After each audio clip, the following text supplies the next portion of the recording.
तो increasing soil fertility, some of the microorganism present in the soil. तो कुछ micro organism है जो सॉइल में प्रेजेंट होता है, सॉइल में तो बहुत सारा माइक्रो ऑर्गेनिज्म प्रेजेंट होता है, ठीक है। तो यहाँ पर तो वो क्या करता है कि nitrogen gas from the atmosphere to form nitrogen compound. तो वो क्या करेगा, माइक्रो ऑर्गेनिज्म नाइट्रोजन गैस को ले लेगा और क्या करेगा, नाइट्रोजन कंपाउंड बना देगा, ठीक है। नाइट्रोजन कंपाउंड बना देगा, क्या बना देगा, नाइट्रोजन कंपाउंड बना देगा। What it will make, it will make nitrogen compound, nitrogen compound, ठीक है। वो क्या बना देगा, नाइट्रोजन कंपाउंड बना देगा, ठीक है। तो this nitrogen compound mix with the soil, ये जो नाइट्रोजन कंपाउंड है वो क्या करेगा, ये सॉइल के साथ मिक्स हो जाएगा, ठीक है। Mix with the soil and increase the fertility of soil, ठीक है, ठीक है। तो ये क्या करेगा कि फर्टिलिटी ऑफ सॉइल, मतलब ये हम्म तो फर्टिलिटी ऑफ सॉइल को इंक्रीज करेगा, ठीक है, उपजाऊ शक्ति को इंक्रीज करेगा, ठीक है। जैसे कोई कोई तो कौन सा ऐसा प्लांट है, कौन सा ऐसा जो क्रॉप है जो नाइट्रोजन फिक्सेशन करता है, तो सबसे मूंग, मूंग ऐसा एक पौधा, मतलब ये क्रॉप है जो नाइट्रोजन फिक्सेशन करता है। तो क्या होता है कि अगर राइस का खेती हो गया है, चावल का खेती हो गया है, धान का खेती हो गया, तो उसके बाद मूंग का लगाया जाता है खेत में, वो क्या करेगा, नाइट्रोजन फिक्सेशन करेगा और नाइट्रोजन कंपाउंड बना के वो क्या कर देगा, सॉइल फर्टिलिटी ऑफ सॉइल को इंक्रीज कर देता है, ठीक है। तो for example some bacteria and blue green algae are able to fix nitrogen gas from the atmosphere to enrich the soil with nitrogen compound and increase its fertility. तो ये कैसे होता है, सम बैक्टीरिया, कुछ बैक्टीरिया और blue green algae are able to fix nitrogen gas, वो क्या करेगा कि ब्लू ग्रीन एल्गी और कुछ बैक्टीरिया फिक्स कर देता है nitrogen gas from atmosphere to enrich the soil. तो वो नाइट्रोजन गैस को फिक्स कर देगा और सॉइल को देगा विथ नाइट्रोजन कंपाउंड, उस सॉइल को नाइट्रोजन कंपाउंड देता है, और ये जो सॉइल कंपाउंड है, नाइट्रोजन कंपाउंड है, वो सॉइल का फर्टिलिटी को इंक्रीज कर देता है। मतलब कहने का मतलब है कि उपजाऊ शक्ति को बढ़ा देता है। The nitrogen fixing bacteria and blue green algae are called biological nitrogen fixers. तो ये जो nitrogen nitrogen fixing bacteria and blue blue green algae है, इसको कहते हैं बायोलॉजिकल नाइट्रोजन फिक्सर्स, ठीक है। इसको क्या कहते हैं, इसको कहते हैं हम लोग बायोलॉजिकल, क्या कहते हैं इसको, biological biological nitrogen nitrogen fixers, क्या कहलाते हैं बाबू, इसको कहते हैं बायोलॉजिकल नाइट्रोजन फिक्सर, ठीक है। इसको क्या कहते हैं, biological nitrogen fixer. The nitrogen fixing blue green algae are shown in figure. तो ये जो nitrogen fixing blue green algae है, ये फिगर में दिखाया गया है, ऐसा होता है, ठीक है, ये ऐसा होता है इस तरह का, ठीक है। तो the nitrogen fixing blue green algae, ये किसका फिगर है, ये किसका फिगर, ये फिगर है nitrogen fixing blue green algae का, ठीक है। ये किसका फिगर है, नाइट्रोजन फिक्सिंग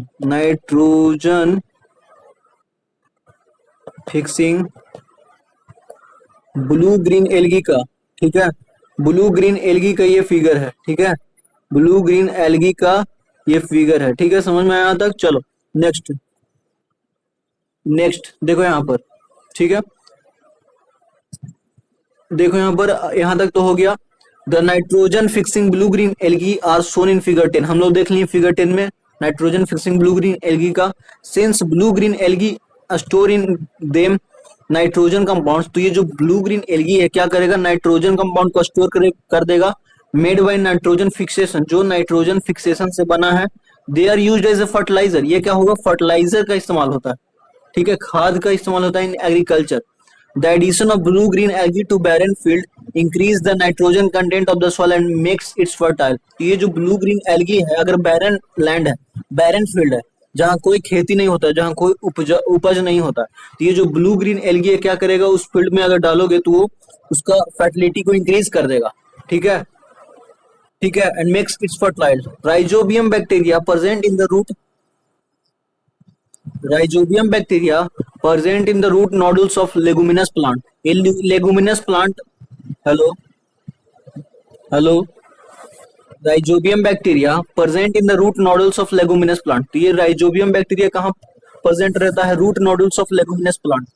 ठीक है, लेगुमिनस प्लांट के रूट रूट नोडल्स में प्रेजेंट रहता है। तो वो लेगुमिनस प्लांट कौन कौन होता है? वो लेगुमिनस प्लांट होता है तुम्हारा like peas, beans etcetera. Peas होता है मटर वाला, ठीक है, बीज, ठीक है, ये सब लेगुमिनस प्लांट है। Also fix atmospheric nitrogen and increase soil fertility. ये सब क्या करेगा? पहले ही हम बताया था स्टार्टिंग में ही कि ये सब क्या करेगा? सॉइल फर्टिलिटी को इंक्रीज करेगा। Understand? Now next topic, increasing soil fertility over. अब आते हैं हम लोग क्लीनिंग द इन्वायरमेंट। अब हम लोग इन्वायरमेंट को कैसे क्लीन करेंगे उसके बारे में हम लोग अभी पढ़ेंगे। ठीक है, cleaning the environment, cleaning the environment very important topic.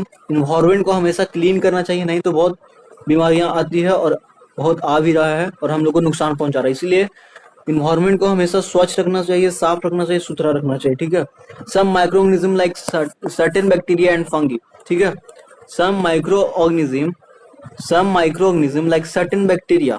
ठीक है, तो माइक्रो ऑर्गेनिज्म क्या होता है? बैक्टीरिया और फंगी। ठीक है, decomposes the organic matter present in dead plants, dead animal and animal waste and convert them into simple substance which mix up the soil। तो क्या होता है माइक्रो ऑर्गेनिज्म? अगर कोई मर गया है, जैसे कोई जानवर मर गया है, ठीक है, और उसको गाड़ दिया गया है, तो क्या करेगा? ये माइक्रो ऑर्गेनिज्म क्या करेगा? उसको सड़ा देगा। ठीक है, ठीक है, और उसको कन्वर्ट करके and convert them into simple substance which mix up with the soil. और वो क्या करेगा? कन्वर्ट कर देगा सिंपल सब्सटेंस और ये सॉइल के साथ मिक्स हो जाएगा। तो this simple substance contain plant nutrients. और ये क्या सिंपल सब्सटेंस क्या कंटेन करता है? Plant nutrients. इसमें न्यूट्रिएंट्स होता है which are regain used by new plants. तो ये क्या होता है कि न्यू प्लांट्स में ये new plants for their growth. तो ये क्या करेगा? ये भी क्या करेगा तुमको? जैसे क्या होता है, देखते हैं हम लोग को पहले खेती होने से पहले कुछ उसको में डाला जाता है, जैसे गिनौरा हो जाता है, ठीक है, वेस्ट हो जाता है, वो सब डाला जाता है। तो ये सब सिंपल सब्सटेंस, सिंपल वेस्ट है। ये वेस्ट है जो डाला जाता है, ये क्या करता है? ये भी सॉइल को फर्टिलिटी को इंक्रीज करता है। ठीक है, सॉइल का फर्टिलिटी को इंक्रीज करेगा। Since micro organism decompose the harmful and smelly dead remains of plant and animals. ठीक है, तो ये जो माइक्रो ऑर्गेनिज्म वो क्या करेगा? डिकम्पोज करेगा, मतलब सड़ा देगा। And the harmful and smelly dead animals, the harmful and smelly dead remains of plant. तो क्या होगा? ये माइक्रो ऑर्गेनिज्म क्या करता है? डिकम्पोज, सड़ा देता है। And smelly dead remains of plants and animals and animal waste like faeces, dung, urine, वो क्या करेगा? फेसिस, डंग, डंग मतलब कॉडंग मतलब गोबर, यूराइन वो सब, तो ये सब into harmless material they clean the environment. तो इस तरह से वो इन्वायरमेंट को क्लीन कर रहा है। If however there were no if however if however there were no microorganism called decomposer in the soil, then dead plants, dead animals and animal waste would keep on filling up the environment and make it dirty। तो अगर ऐसा सड़ाने वाला नहीं रहता तो ये क्या करता? खराब कर देता इन्वायरमेंट को, ये खराब कर देता। In addition to cleaning the environment, the microorganism also help in recycling the nutrients। तो क्या करता है ये माइक्रोऑर्गेनिज्म? क्या करता है? इन्वायरमेंट को क्लीन करेगा और रिसाइकलिंग भी करता है, दोबारा यूज में भी लाता है न्यूट्रिएंट्स को। Present in dead plants, dead animals and animal waste in nature which can be used as a food by green plants. तो ये जो ये कर रहा है उस वो नेचर के द्वारा, मतलब ग्रीन प्लांट्स इसका फूड में इस्तेमाल करता है। If there were no microorganism, अगर माइक्रोऑर्गेनिज्म नहीं होता, then the nutrients present in dead plants, dead animals and animals would be never be released for use by new plant। तो अगर माइक्रोऑर्गेनिज्म नहीं होता तो न्यूट्रिएंट्स जो प्रेजेंट होता है डेड प्लांट्स में, डेड एनिमल्स में, वो दोबारा यूज नहीं होता। ठीक है, न्यू प्लांट्स का। तो एक एक्टिविटी से हम लोग कुछ समझेंगे। तो ये एक्टिविटी बहुत ही इंपॉर्टेंट है, एक्टिविटी को समझो। ठीक है, बहुत इंपॉर्टेंट एक्टिविटी है। This activity is very important. We will not describe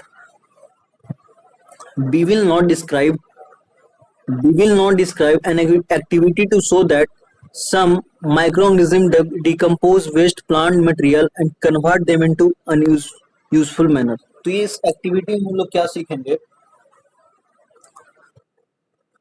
इस एक्टिविटी में हम लोग सीखेंगे कि, सो दैट माइक्रोऑर्गेनिज्म क्या करेगा, डिकम्पोज, सड़ा देगा क्या चीज को, प्लांट मटेरियल को, और उसको डिकम्पोज करके उसको यूजफुल खाद बना देगा। ठीक है, क्या बना देगा उसको, जो डेड प्लांट्स है, जो डेड एनिमल्स है, उसको सड़ा करके माइक्रोऑर्गेनिज्म उसको काम में ला देता है, उसको खाद बना देता है। ठीक है, समझा। तो पहले क्या करेंगे, पहले हम लोग करेंगे फ्लावर पॉट लेंगे। फ्लावर पॉट सबके घर में मौजूद होता है। तो फ्लावर पॉट लेंगे 2 गो। तो सबसे पहले क्या करेंगे, उसका नाम लिखेंगे flower pot A and flower pot B, उसको नेम करेंगे। ठीक है, तो उसके बाद क्या होगा, तो दोनों पॉट को क्या करो कि आधा आधा मिट्टी डालो, आधा आधा मिट्टी दोनों में डालो। ठीक है, और क्या करो उसके बाद कुछ प्लांट वेस्ट ले लो, फ्रूट का। ठीक है, वेजिटेबल पील्स मतलब वेजिटेबल का छिलका ले लो। ठीक है, फ्रूट का कुछ वेस्ट ले लो। ठीक है, फॉलेंस लीव्स ले लो, मतलब कहने का मतलब है गिरा हुआ पत्ता ले लो, जो पेड़ से गिरा हुआ है। ठीक है, और उसके बाद उस सॉइल में डाल दो। क्या कर दो, सॉइल में डाल दो। सॉइल कहाँ है, पॉट में। तो ये पॉट ए में डालो। ठीक है, और उसके बाद पॉलिथीन बैग ले लो, इम्प्टी ग्लास बोतल ले लो, ब्रोकन प्लास्टिक टॉय ले लो, और ये सब सॉइल, ये सब डालो पॉट बी में। ठीक है, एक में क्या डाला तुम, एक में तुम डाला वेजिटेबल पील्स, ठीक है, फ्रूट वेस्ट, और एक में डाला तुम प्लास्टिक डाला, पॉलिथीन बैग डाला, ये सब डाला। ठीक है, तो कीप बोथ। अब दोनों पॉट को क्या करो, 3 से 4 वीक तक रख दो, 3 से 4 सप्ताह तक रख दो। अब अगर तुम पॉट ए को ऑब्जर्व करेगा तो वी विल फाइंड, तब हम लोग क्या देखेंगे, तो हम लोग क्या देखेंगे कि उसमें जो था वेस्ट, पॉट ए में क्या वेस्ट था, पॉट ए में वेस्ट था वेजिटेबल पील्स। ठीक है, वेजिटेबल पील्स था, फ्रूट वेस्ट था, तो वो तो डिकम्पोज कर जाता है। लेकिन उसमें क्या था बाबू, वेजिटेबल पील्स, फॉलन लीव्स। ठीक है, तो ये सब डिकम्पोज कर जाता है माइक्रो ऑर्गेनिज्म के कारण। ठीक है, तो लेकिन, ठीक है, और ये तो डिकम्पोज कर जाएगा, तो डिकम्पोज कर गया तो ये तो ग्रोइंग न्यू प्लांट के लिए इस्तेमाल कर गया, न्यूट्रिएंट्स बन गया। तो जब ये डिकम्पोज कर जाता है, तो अगर कोई पौधा हम वहां लगाए हैं पॉट ए में, तो उसमें क्या होगा, आसानी से ग्रो करेगा। लेकिन अगर हम लोग पॉट बी को देखें, तो जो पॉट बी में क्या क्या था बाबू, पॉलिथीन था, ठीक है, ग्लास बोतल था, प्लास्टिक टॉय था। ठीक है, तो ये डिकम्पोज नहीं करता है, ये डिकम्पोज नहीं करता है। तो ये जैसे रखे थे हम लोग वैसा ही रहता है, इसमें कोई चेंज ही नहीं होता है। तो जो माइक्रो ऑर्गेनिज्म प्रेजेंट था उस सॉइल में, तो उसमें माइक्रो ऑर्गेनिज्म नहीं कुछ कर पाया, उसमें भी माइक्रो ऑर्गेनिज्म प्रेजेंट था, लेकिन पॉलिथीन बैग को और प्लास्टिक को सड़ाया ही नहीं। ठीक है, पॉलिथीन बैग और ग्लास को सड़ाया ही नहीं। तो क्या हुआ, तो क्या हुआ बाबू कि the microorganism present in soil can decompose only the organic matter.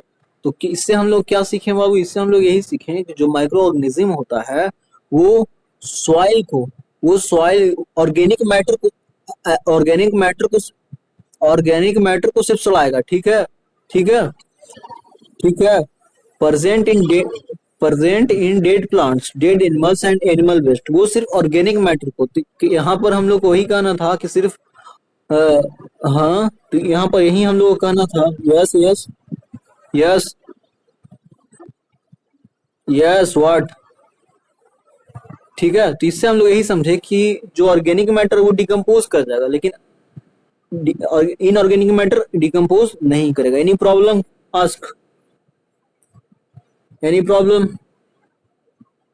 Hello, any problem.